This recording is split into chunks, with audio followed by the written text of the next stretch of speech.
चमत्कारिक वनस्पति तंत्र, दुर्लभ एकाक्षी नारियल।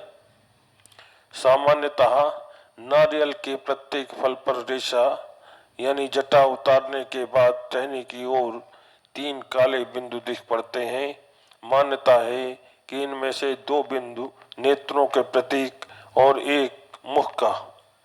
गौर से देखें तो नारियल का गोला मानव आकृति से बहुत कुछ मिलता जुलता होता है। यहाँ तक कोई विचित्रता नहीं, ये तो नारियल की प्राकृतिक संरचना ही है।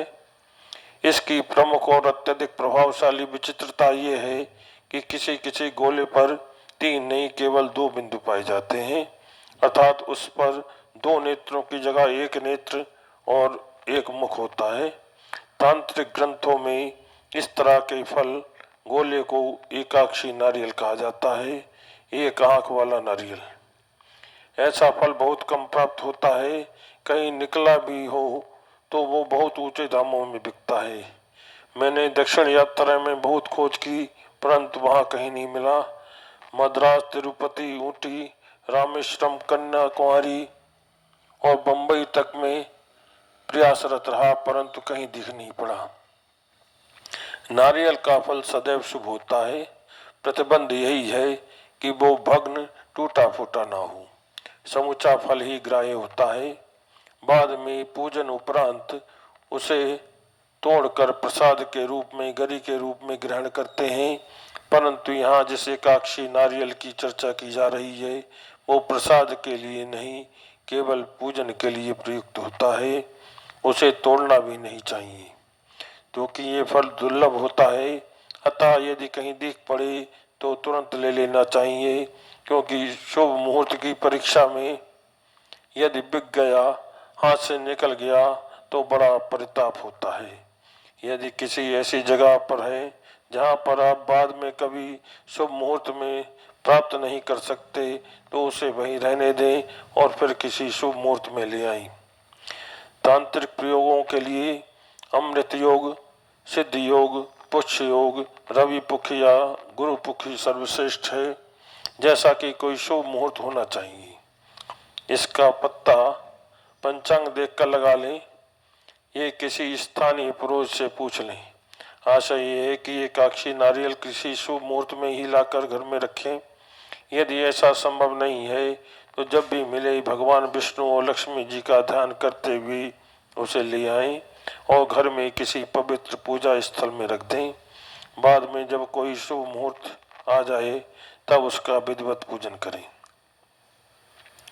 रवि पुख्य या गुरु पुख्य अथवा अन्य किसी शुभ मुहूर्त में जो भी सुलभ हो, प्रातः स्नान करके शुभ स्थान पर आम की लकड़ी का पीठा, चौकी, आसन रखें, उस पर लाल कपड़ा बिछाएं, दैनिक देव पूजा करके थाली में उस फल यानी एकाक्षी नारियल को रखें। उस पर गंगा जल या शुद्ध कूप जल छिड़क कर उसे स्नान कराएं। साफ कपड़े से पोंछकर उसे पीढ़े पर बिछाएं, लाल कपड़े पर रख दें। फिर ये कल्पना करें कि ये नारियल नहीं, साक्षात लक्ष्मी जी की प्रतिमा है। उस पर लाल कपड़ा, लाल चंदन, सिंदूर चढ़ाएं, पुष्प अक्षत अर्पित करें, धूप दीप करें, कोई मोटा नैवेद्य प्रसाद अर्पित करें और कोई मुद्रा यानी सिक्का आदि चढ़ाएं। इसके पश्चात लक्ष्मी जी का स्तवन ध्यान पूजन करते हुए मंत्र जाप प्रारंभ करें। मंत्र जप के पूर्व ही ये संकल्प कर लें कि मैं इस एकाक्षी नारियल रूपी लक्ष्मी प्रतिमा को प्रसन्नता के हेतु माला जप करूंगा। फिर उतनी ही माला जाप करें। माला में 108 दाने होते हैं। यदि आपने 10 माला जप किया तो 1000 जप हो जाएगा। इस तरह अपनी संकल्पित संख्या में मंत्र का जाप करें। कम से कम 11 या 21 माला अवश्य किया जाना चाहिए। तदंतर उस नारियल को कहीं सुरक्षित स्थान में रख दें। चांदी की तस्तरी कटोरी हो तो अति उत्तम। प्रथम दिन मंत्र की जब संख्या पूरी हो चुकने पर वही मंत्र पढ़ते हुए 21 आहुतियां देकर हवन भी प्रारंभ करें। हवन उपरांत कम से कम एक ब्राह्मण को भोजन कराकर कुछ दक्षिणा दें। तत्पश्चात नारियल को किसी पात्र के आसन में कहीं सुरक्षित रख दें। फिर नित्य उसकी सिंदूर हो सके तो पुष्प भी और धूप दीप से पूजन अवश्य करें। यथासंभव कभी कभी उस पर कोई मुद्रा सिक्का आदि चढ़ाते रहें। एकाक्षी नारियल का ये प्रयोग आर्थिक दृष्टि से बहुत लाभकारी समृद्धि कारक होता है। जिस घर में एकाक्षी नारियल की पूजा होती है महालक्ष्मी जी सदैव वास करती हैं। अन्न के भंडार में, तिजोरी में, अलमारी में, देव प्रतिमाओं के साथ में कहीं भी इसे रखें और दैनिक पूजन दर्शन करें।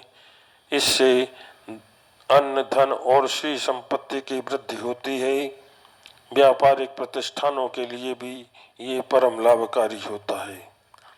एकाक्षी नारियल की साधना में ओम श्रीम श्रीय नमः मंत्र का पूजा का पूरे समय तक मंत्र जाप करना चाहिए, क्योंकि एकाक्षी नारियल को भगवान लक्ष्मी जी का प्रतीक माना गया है।